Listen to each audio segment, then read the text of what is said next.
sahabat, selamat berjumpa kembali di channel Analisa Stroke. Analisa yang berbasis pada pengalaman saya sembuh stroke. Sahabat, malam hari ini kita kedatangan tamu yang terhormat, Mas Suhadi, guys. Saya nyebutnya Mas Suhadi. Beliau adalah ketua harian dari Yayasan Kresna atau Komunitas Rehabilitasi Stroke Holistik Nusantara. Nah, beliau adalah ketua hariannya. Dan saat ini kita ingin bincang-bincang dengan beliau tentang pengalaman beliau menggunakan BPJS. Dan kita seharusnya tahu sebagai stroker ini, jangan sampai kita bayar iuran tetapi kita tidak memanfaatkannya, atau kita tahu tetapi kita tidak bisa menggunakannya. Karena itu kita berbincang-bincang dengan Mas Suhadi. Assalamualaikum Mas Suhadi. Waalaikumsalam Pak Komar, semangat sehat selalu dan bahagia bersama kita semua di channel Analisa Stroke Komar bin Rahmat. Kita ketemu lagi ya. Siap. Bagaimana kabar teman-teman di Kresna?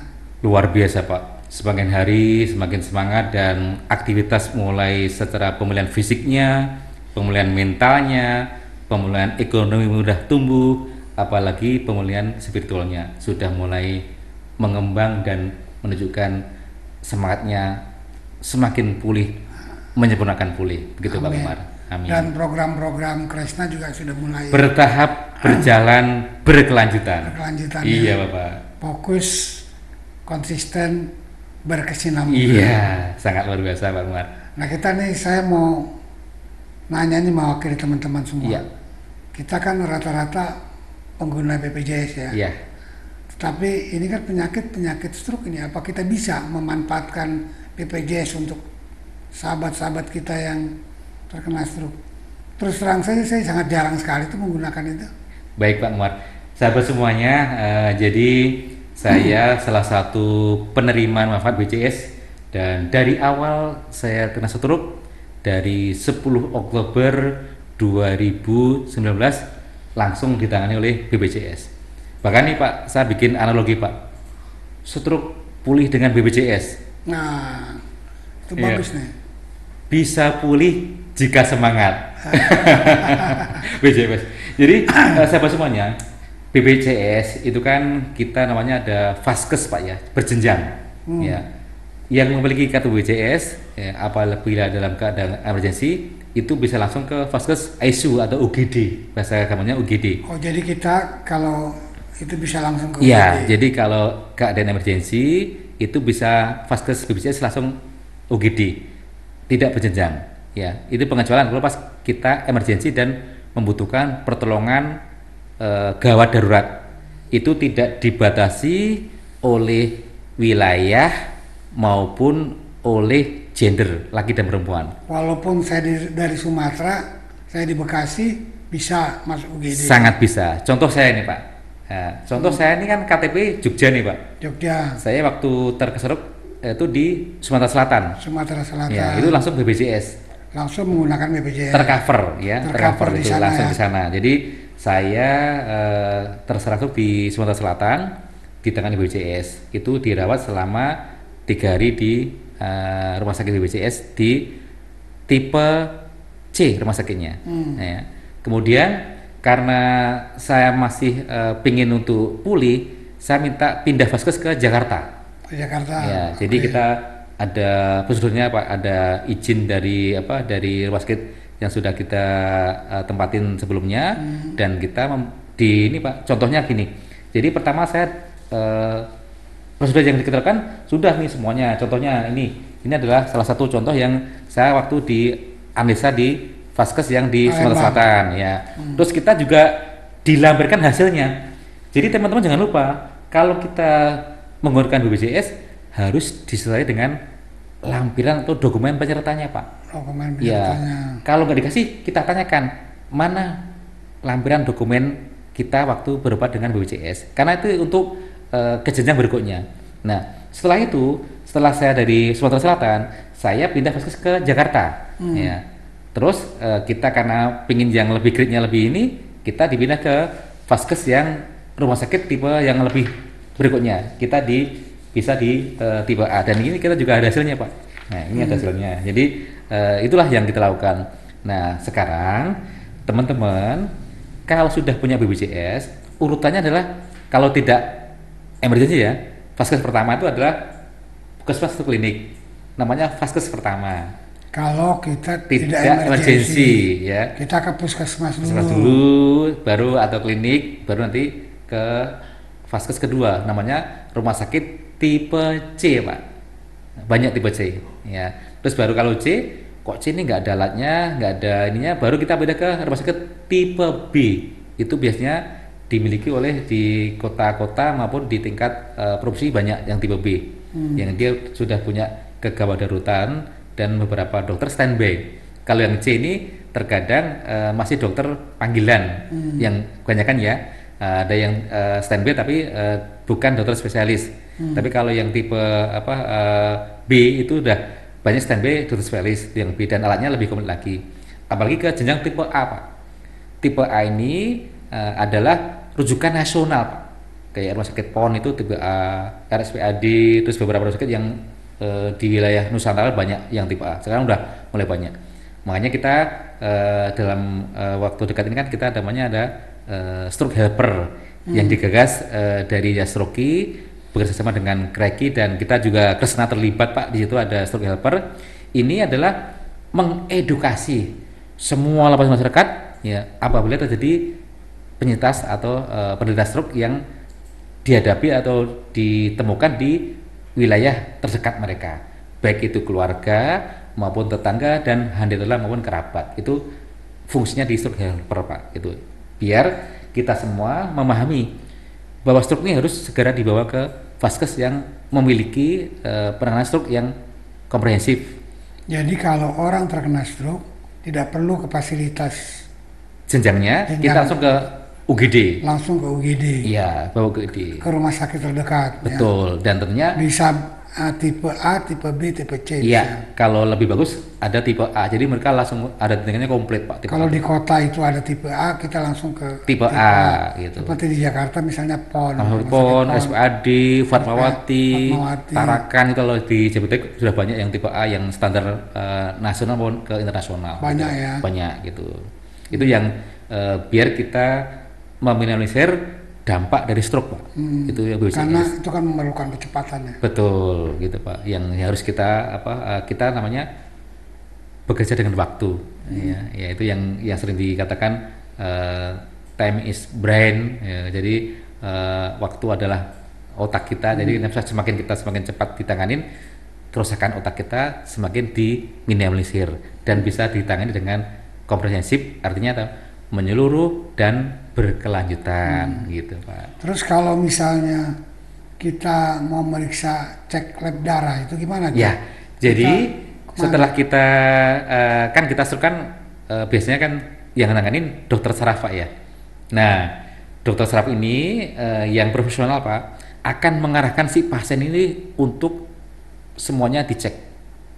Ya, pasca stroke dokter saraf ini pasti akan mengarahkan semua kondisi si pasien itu akan diarahkan ke beberapa dokter yang mendukung. Contoh, nanti di dokter rehabilitasi medik ya, karena di pasca stroke dia kan butuh mengembalikan fungsi geraknya. Nah ini dokter medik nanti akan diberikan rujukan untuk saraf, dan kita itu ada session fisioterapi Pak ya. Jadi nah, sebentar, mengenai fisioterapi ini kan kadang-kadang kita kan ini sudah nih pasca stroke nih, kita kan mau mendapatkan pelayanan fisioterapi, gimana caranya itu dengan BPJS? Betul Pak. Jadi nanti dapat rujukan dari dokter saraf, itu kita ada fisioterapi, dan nanti itu ada dikasih buku kunjungan visit.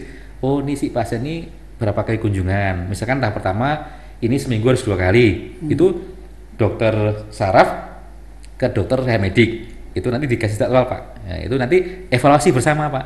Oh si pasien ini udah bisa bergerak tangan, bergerak kaki, atau fungsi gerak yang lain yang belum maksimal. Itu berjenjang. Kalau pasien ini nurut dan itu berkelanjutan, saya yakinkan dia secara fungsional gerak, dan jangan lupa dilatih mandiri di rumah Pak. Ya, jadi jangan sampai wah udah visio nih, udah di apa terapi NMES atau EMS atau apa di kayak di strom, kayak dipanasin dan sebagainya, tapi di rumah nggak dilatih fungsionalnya, itu tidak maksimal. Tapi yang jelas fisioterapi tujuannya sudah sangat bagus. Jadi maksud saya gini, Mas Suhadi, kita ini kan butuhkan fisioterapis ya. Iya. Jadi kita datang dulu ke dokter saraf, Iya. ke polisaraf. Iya betul. Kemudian oleh polisaraf baru diarahkan ke Rehab medik, apa namanya? dokter rehab medik. Rehabilitasi Iya, medika. gitu. Nanti disitulah kita ketemu Fisioterapi dan itu terjadwal, dan nanti dengan dua dokter ini sudah dia saling komunikasi, ada evaluasi, ada kontrol rutin. Itu yang Dan menurut Mas Suhadi, jangan cuma di situ kita latihan. betul, harus Tapi di rumah diulang lagi. Jadi gitu. ibaratnya kita dapat jurus, kita ulang-ulang di rumah. Betul sekali Pak Umar. Jadi semangatnya tadi yang bilang harus semangat untuk pulih itu yang kita bilang BPJS bisa pulih ya tadi. Ya. Jika semangat tadi harus semangat dong kan gitu. Jadi sebetulnya tidak ada kesulitan ya. Nggak ada kesulitan. Kita kalau BPJS langsung kita mau fisioterapi, nggak ada problem fisioterapi. Iya. Bisa kita lakukan, bisa kita daftar di rumah sakit, Betul. kemudian ke polisaraf, Iya. kemudian dibawa ke rehabilitasi medik. Iya. Terus ada lagi, selain kita ke rehab medik, kan nama stroke ada yang berdampak ke penyakit dalam Pak. Dia ada penyerta nih, diabetes. Dia penyerta apa? Ada jantung. Dia penyerta apa? Mungkin ada fungsional gerak yang lain. Jadi Iya. kita dari saraf bisa dirujuk ke dokter penyakit dalam, dokter jantung, tuh, dokter ortopedi untuk mengetahui anatomi tubuh dan kekuatan tulang kita. Jadi di situ lah Pak kita bilang bahwa pemulihan stroke ini harus elaborasi di antara dokter dan pasien, itu mempunyai hak Pak. Ya. Hak pasien dan hak perlindungan pelayanan pasien. Jangan sampai wah saya nggak dilayani. Sekarang sudah zaman sosial media nih. Apabila Bapak dan sahabat semuanya dia terkena, kita bisa ada form pengaduan, ada form kita namanya tuh di situ ada kotak saran, dan itu ada undang-undangnya Pak. Dan kita jangan takut itu menyampaikan itu, karena selama kita masih dalam posisi dan di rule yang benar gitu. Contohnya, Pak ini saya kok belum dikasih. Nah, kita sebagai pasien aktif Pak, jangan kita cuma nunggu dari dokternya, kita yang aktif Pak, karena yang butuhkan kita nih. Kita sudah memiliki BPJS dan kita memasukkan yang fasilitas yang sudah kita punya, itu yang harus kita yakini dan kita jalankan, begitu Pak. Jadi bukan hanya penyakit terkait stroke, penyakit lain juga kita bisa. Betul, dan itu wajib update dengan diri kita. Nanti namanya kita dibikin ada RIM, ada catatan rekam mediknya. Jadi ada jejak hard copy-nya, ada jejak digitalnya Pak. Jadi misalkan, besok saya dapatan ini, misalkan kok ini ada nih ya, saya setelah stroke kok kayaknya ada hambatan di jantung nih, kita bisa konsul ke jantung. Kok ini Pak, saya mau pingin tahu nih fungsi ginjal saya, bisa minta rujuk, dan lab pun Pak itu bisa kita lakukan per 4 bulan.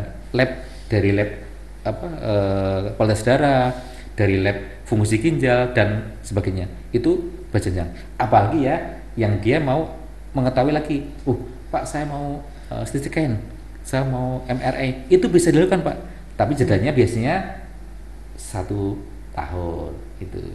Iya. Oh gitu ya. Jadi pokoknya apa saja bisa kita. Betul. Dengan BPJS ya. Betul sekali Pak. Jangan sia-siakan fasilitas yang ada. Gitu. Iya. Gitu. Oke, saya kira terus Mas Wadi ada pesan-pesan buat teman-teman? Iya. Atau apa? Jadi Pak Umar, kita harus cerdik Pak. Ya. Yang dengan kampanye beberapa para medis, dan kita juga pembina kita Bapak Majin Purnawirawan, dokter tugas Ratmono SPN Mars MH, beliau selalu ngomongkan harus cerdik. Ya. Cerdik apa? Kita harus cek kesehatan rutin Pak, cek kesehatan gitu. Terus yang kedua, E-nya enyahkan asap rokok dan alkohol Pak. Kebanyakan tuh dihindari Pak. Ya. Terus R-nya apa? Harus rutin bergerak atau beraktivitas atau berolahraga. R-nya ya. Terus D-nya apa? Diet yang seimbang. Yang kita konsumsi harus seimbang nih dietnya. Baik secara nutrisi maupun dari kualitasnya dan kuantitasnya ya. I-nya apa? Istirahat yang cukup ya. I harus istirahat cukup ya, sesuaikan dengan usia dan kemampuan kita. Ada sekitar 5 sampai 8 jam itu kalau yang bagus Pak ya. Tapi kalau seusia sudah 50 ke atas bisa inilah 5 sampai 6 jam, tapi harus ada deep sleep, ada tidur yang berkualitas ya. Terus K-nya terakhir cerdik, kelola stres. Ya, itu yang sama-sama yuk kita bersama selalu cerdik dalam kehidupan dan modifikasi hidup sehat supaya kita panjang umur, sehat, produktif, sejahtera. Demikian Pak Kemar. Dan Kresna memfasilitasi itu semua ya. Siap. Gitu. Baik, Mas Wadi, saya kira kita cukupkan sekian. Alhamdulillah tadi penjelasan tentang BPJS oleh Mas Wadi sangat lengkap dan kita bagaimana kita memanfaatkan sebaik-baiknya. Sekian sahabat, sampai berjumpa lagi di tema berikutnya. Assalamualaikum warahmatullahi wabarakatuh. Waalaikumsalam warahmatullahi wabarakatuh. Semangat sehat. Semangat sehat. Ya.